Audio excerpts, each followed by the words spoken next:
Hi everyone! We are thrilled to continue our work together as we prepare for this school year, but we just want to start by saying thank you guys so much for your collaboration and your time and your attention on our Zoom session together on July 30th. We wanted to start by just sharing a few themes that we saw pop up across grade levels around some of those key teacher moves that are going to happen during guided practice. So first, open with a celebration or another predictable routine. Second, review the video in a way that engages every student. Provide a clear model and lots of examples. Focus the learning on kids, what they're doing, what they're thinking. Give lots and lots of positive praise and positive feedback, both affirming what students are doing and narrating the math. Tackle misconceptions. Encourage student reflection. And differentiate the move to IP. And so as we looked at these, they certainly gave us a vision for guided practice, but we felt like this still wasn't enough to support you guys actually getting on Zoom and getting ready to teach your students. So what we did is we took these themes and we created a checklist. Now, before we show you this checklist, we want to show you a quick TED Talk about the impact that checklists can have. I got interested in this when the World Health Organization came to my team asking if we could help with a project to reduce deaths in surgery. The volume of surgery had spread around the world, but the safety of surgery had not. Now, our usual tactics for tackling problems like these are to do more training, give people more specialization, or bring in more technology. Well, in surgery, you couldn't have people who are more specialized, and you couldn't have people who are better trained. And yet we see unconscionable levels of death, disability that could be avoided.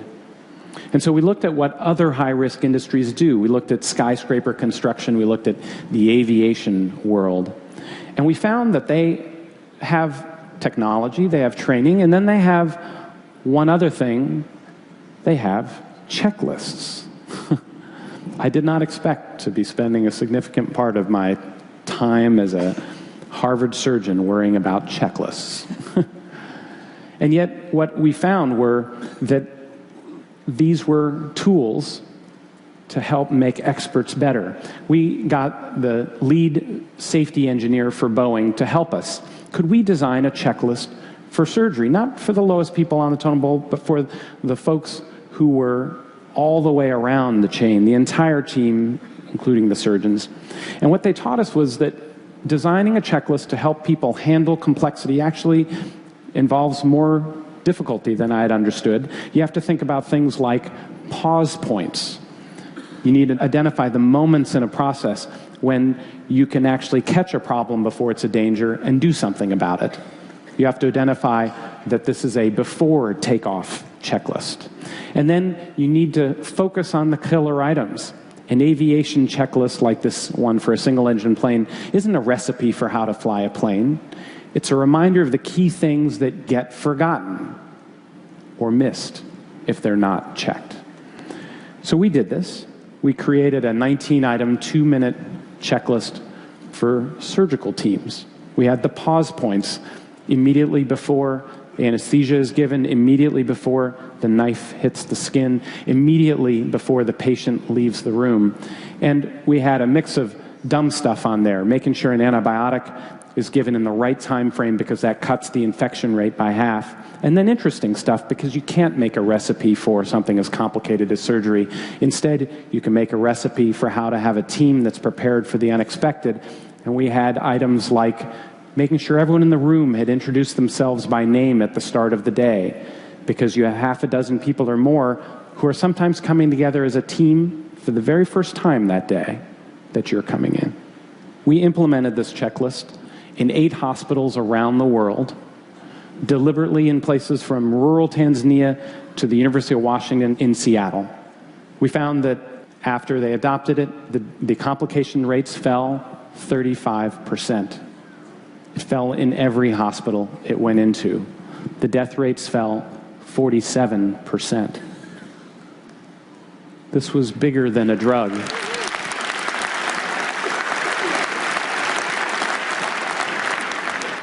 And it's been slow to spread. This is not yet our norm in surgery, let alone making checklists to go on to childbirth and other areas. There's a deep resistance because using these tools forces us to confront that we're not a system, forces us to behave with a different set of values. Just using a checklist requires you to embrace different values from ones we've had, like humility, discipline, teamwork. This is the opposite of what we were built on: independence, self-sufficiency, autonomy. I met an actual cowboy, by the way. I asked him, what was it like to actually, herd 1,000 cattle across hundreds of miles? How did you do that? And he said, we have the cowboys stationed at distinct places all around. They communicate electronically constantly, and they have protocols and checklists for how they handle everything from bad weather to emergencies or inoculations for the cattle. Even the cowboys are pit crews now. And it seemed like time that we become that way ourselves. Making systems work is the great task of my generation of physicians and scientists. But I would go further and say that making systems work, whether in healthcare, education, climate change, making a pathway out of poverty, is the great task of our generation as a whole. In every field, knowledge has exploded, but it has brought complexity. It has brought specialization. And we've come to a place where we have no choice but to recognize, as individualistic as we want to be, complexity requires group success. We all need to be pit crews now. Thank you. Now, of course, the stakes are a little less high. If we make mistakes, we don't accidentally remove the wrong organ. It's not life-threatening, but the same logic applies, especially because things are bound to go wrong. They're bound to go wrong on the first day of school, and they're bound to go wrong on the 40th day of school. And so this checklist plays two important roles. The first, to prevent things from going wrong as best as we can, being as prepared as possible. But it's also meant to support you in the case that things do go wrong. So what we did is we took the themes from our criteria for success and we tried to create a very clear sequence of steps that we will take when we are on Zoom with our students. Many of you have been asking for exemplars, and to be honest, we really don't have any exemplars because we really haven't done this yet. Just last week, we began to brainstorm what excellent instruction looks like and sounds like, but we thought it would be really important to help you see how this is going to look, and we also wanted to make sure that this was the right order of events. So, Lisa tried this out with a group of her friends' kids. Is this an exemplar? No. Is this very much how it might look on your first day of school? Maybe. Did Lisa text me and tell me how harrowing the experience was? Absolutely. But we want to show you this, bloopers and mess-ups and all, so you can begin to see how it might look. So I'm going to walk you through each step, and we're going to watch a quick clip from Lisa's trial run. To give you a bit of context, in this video, she's teaching students how to draw a cube. So we're going to open every Zoom with a greeting, a celebration, or a community builder. This is totally on you. You can make this your own. This is a great place to extend those relationship building activities from morning meeting into the beginning of your math. Next, in order to review the video in a way that engages all voices, we're going to name the objective and launch a turn and talk. Here's Lisa doing it. Okay, so you guys, today I'm going to teach you how to draw a cube. Would you like to learn how to draw a cube? Oh, Maggie would. Great. Okay. I know how to draw a cube. You do? too. Okay, good. You can show me. Mhm. So I'm going to put you into a team with somebody. And you're going to ask them, you're going to tell them, why don't I draw all the squares? Why do I only draw one square? Uh-oh, Miles, I'm getting a view of your underwear. I don't want to see that, my. Okay, why don't I draw all the squares? Why do I just draw one square? This is a challenge question. I'm going to put you into a room to talk to your friend. Okay, Sybil, you're going to talk to Miles. And Maggie, you're going to talk to Colby and Aurora. And I want you guys to talk about why we don't draw all the squares. We just draw one square, okay? Go ahead. Can you touch the word join? Some days, some of your students might show up in their underwear. Let's hope not, but let's also be ready for anything. Then, we're going to name the steps and connect it back to the big math idea. We're going to see Lisa doing this, and I promise this isn't Lisa making blunders on purpose. This is just what happens when we try to teach remotely. But here she is trying to share her screen and name the steps. I do not have a whiteboard. Oh dear. I have a whiteboard. You have a whiteboard? But it says draw your own animal. Oh my goodness. I don't have a whiteboard right now, but that's okay. I'm going to share just paint with you. I have a paint instead. Okay? I don't have a whiteboard. You don't have a whiteboard? That's okay. We don't all need the whiteboard. I'm going to share it with you, What okay? is Here we go. Here's paint time. I'm just going to use this. So look. Does anybody remember what step 1 is to draw our cube? No. Step 1 is to draw a square. Everybody say, draw a square. Draw a square. Awesome. Maggie and Colby, you can take yourself off mute. Next step. What's the next step after I draw a square? Does anybody remember? The next step is to draw diagonals. Now I draw 3 diagonals like this. They have to go the same way, just like the sides of a square all go the same way. See how here they go up and down, or if I turn them, they go side to side. Mm-hmm. So I draw those, and then I draw one more going diagonal. That's step 2. Who thinks they know what step 3 is? What could step 3 be? We do. Great. Miles, I want to see your face. Put a line down. Put a line down. Yeah, good job. A line like that and like that. Then, students get on Nearpod. We're about to do that together on a special drawing place. So you're going to stay with Zoom, but I know your mom and dad showed you how to find a screen, and it looks like, let me share it with you. You're going to find your Nearpod. It's going to look like, oh, where is it? Hold on. I'm going to show you. You're going to go to your Nearpod, and it looks like Well, this. I already at my Nearpod. Yeah, find your Nearpod. I already see Miles is at his Nearpod, and Maggie is getting to her Nearpod. Screen. I can't. What happened? I want to see your screen. I can't stick it on my phone. It's okay.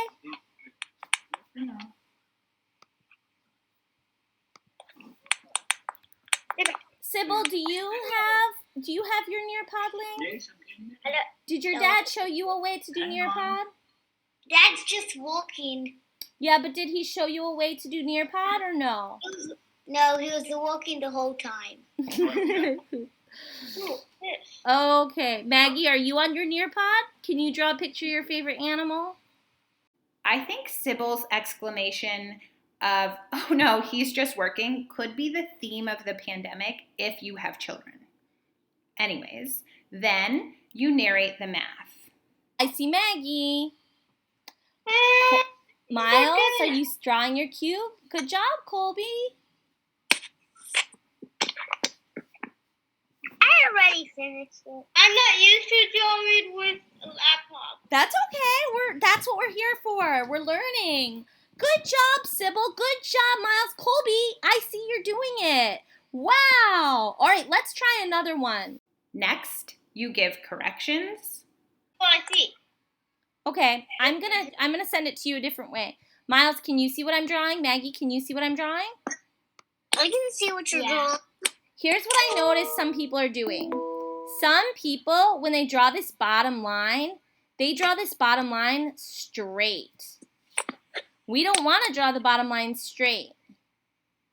We want to draw it diagonal, just like its buddies. Going the same direction like this. Boop. Okay? So when you draw it, make sure it goes that way. And then if technology is working, you show a class example. If not, you persist. I know that I was allowed to push this out, but do you think I can figure that out? No. And then finally, you release your students to independent practice. And this is where students move from Nearpod to Edulastic. And we're going to get into this at a later date. I hope that was helpful, and I also hope you got a few laughs out of it. I know I did. But truly, with remote learning, persistence and predictability are key. And our real hope is that this checklist helps eliminate some of these blunders, like losing links and losing windows. And when those blunders do happen, we hope that this checklist becomes something you can rely on to work through those difficult times. Now it's time to put our plan into action. Oh, not like this. Like this. But seriously, what is the difference between these two things?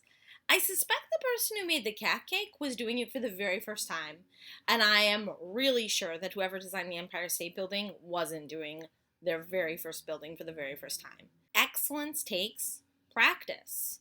And in some ways it's really reassuring because that means when it doesn't go perfectly the first time, it's totally okay. Our goal is that teachers will deliver a well-prepared practice lesson to a small group over Zoom and Nearpod at 10:30 a.m. on August 6th. It is time for us to make our first cat cake. And it might not come out looking like the cat cake we dream of, but that's okay.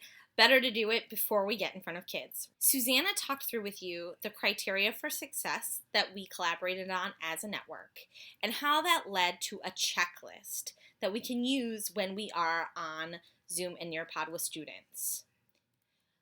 In order to execute that checklist, there is a set of steps that comes first. More checklists. Way before you have to set up your Zoom settings. One-time thing, really you can just follow the formula, but you got to do it. Then there is the internalization of the lesson. Watching the video, scripting your turn and talk discussion, right? Planning your narrated think time. If you want a model, bringing the model. Writing out the steps to complete the work. Anticipating what kids are going to do wrong and planning to show them an error. The real content part of the lesson. There's also some logistics we have to take care of with Nearpod. When one person creates something in Nearpod, that link can't be shared with the entire network, or we would see 2,000 kids' data. In order for you to see your kids' data, you need to add that Nearpod to your library, and you'll also want to complete the Nearpod question so you have an answer key, right? And make sure you have that Nearpod link for your kids. The same goes with Edulastic. You want links for Edulastic and completing the problems for Edulastic. And right before the lesson, we quote-unquote open Edulastic, which means we make it accessible to kids. We don't want it to be accessible early because we don't want them to be doing the IPNX ticket before they talk to us, but we want it to be ready for them when they are. And we talked about, a lot of you suggested, looking up the data on who watched the video so that you can celebrate. So all of those things happen before we get in the room, and then there's things that happen right before we do the thing, right? Like we have to set up our screen as half Zoom, half Nearpod. We have to have our Zoom link ready in case some kid doesn't know how to find us. We can send it to them. We're letting people in waiting rooms. To give the objective in the turn and talk, we have to create breakout rooms, and we'll want to shorten the time for kids to return. We don't want them to return after a minute. That's hard to get them back. Bring people back from waiting rooms. If you want, you can share a PowerPoint or a whiteboard. We'll want to send the Nearpod link to get kids set up. And then there's the narrating you have to do and releasing kids to the IP. So many pieces. I'm sure it must feel overwhelming. We have created for you tutorials to understand all of these things. And the good news about these tutorials is that if you already know how to do them, then you don't have to listen to them. We encourage you maybe to give it a quick listen. Maybe you put it on like 1.5 times speed on YouTube in order to make sure you've got it. But these are all here to talk you through all of these steps. The only one we won't really talk through today, we're going to kind of stay away from Edulastic just for now to really concentrate on the meat of your Zoom Nearpod session. So we're not going to do these steps today. But then once you've done all that pre-work to manage the technology and make sure that everything is set up, make sure you've internalized the content so that you're ready to go, you're going to want to have a really clear idea of the actual words you want to say. And that's where writing a script is super, super handy. And then from here, if we've done these things, we are really ready to deliver amazing lessons for kids. So back to this goal. We are going to ask you to do a few things. Within our session, there are directions for the remainder of pre-work recorded. First, please open the math lesson planning checklist and make a copy so you can write into it. This has been saved as view only because we don't want to all write on the same document. So make a copy, it will be saved in your own Google Drive, and then you will be able to write onto it. Next, watch the tutorials you need. I mentioned that these are the tutorials that are available for all of that preparation that I outlined for you. So please watch those and make sure you follow the steps in the videos to set up your Zoom settings, to get the links you need to get, to copy Nearpod into your library, to have your Edulastic links, to split your screen in half. That's all the prep you'll want to do in advance of our delivering lessons for each other. Next, choose one of 3 sample lessons. You will find links on the directions. There's a lesson on adding in any order. Here is the independent practice. Here is the exit ticket. Here is the link to the Nearpod GP. There is a lesson on adding 3-digit numbers. Here is the independent practice. Here is the exit ticket. Here is the link to the Nearpod GP. And there is a lesson on how to draw a cube. Here is the independent practice. Here is the exit ticket. And here is the link to the Nearpod GP. None of these lessons are lessons that will happen at the beginning of the school year, and you can pick any of them for your sample lesson. Next, write your script for the sample lesson on the last page of the checklist. That's here. Next, email us your script to Susanna, to me, and your vice principal, all in the same email. You can do that directly through Google by going to File, Email as Attachment, or you can save it to your desktop and email it to us that way. Then you'll be as well prepared as you could possibly be to deliver the lesson. With that in mind, there are a few norms that I think will help you. First, ask as many questions as you can by email before we meet. It can be really frustrating when you're working in a small group if someone begins from the start with a question that they have. If you know that you're going to be coming with questions, please email them to us and we will answer them.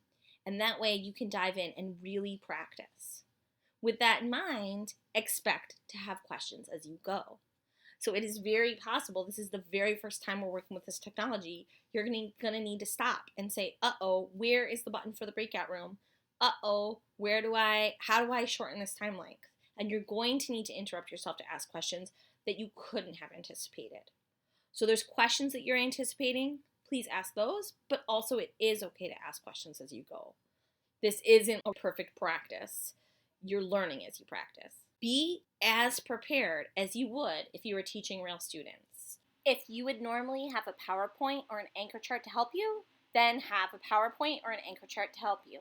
Even though it feels super weird, be prepared to talk to the other adults as if they're a student. They are your practice class. They are your guinea pigs so that you can try out these things with a fake class before you have your real class. As you're watching your teammates, expect to learn something from every example. And expect to give feedback for every example. That doesn't mean it has to be negative feedback, but if you really like something, be specific and say exactly what you liked. I know it must feel like we are about to jump into the deep end. That is definitely how it feels to me. It's pretty overwhelming to think about all the steps that we need to do.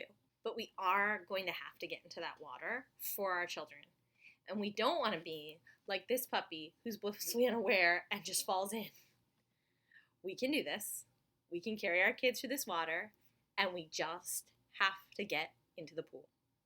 We'll see you on August 6th, ready to go.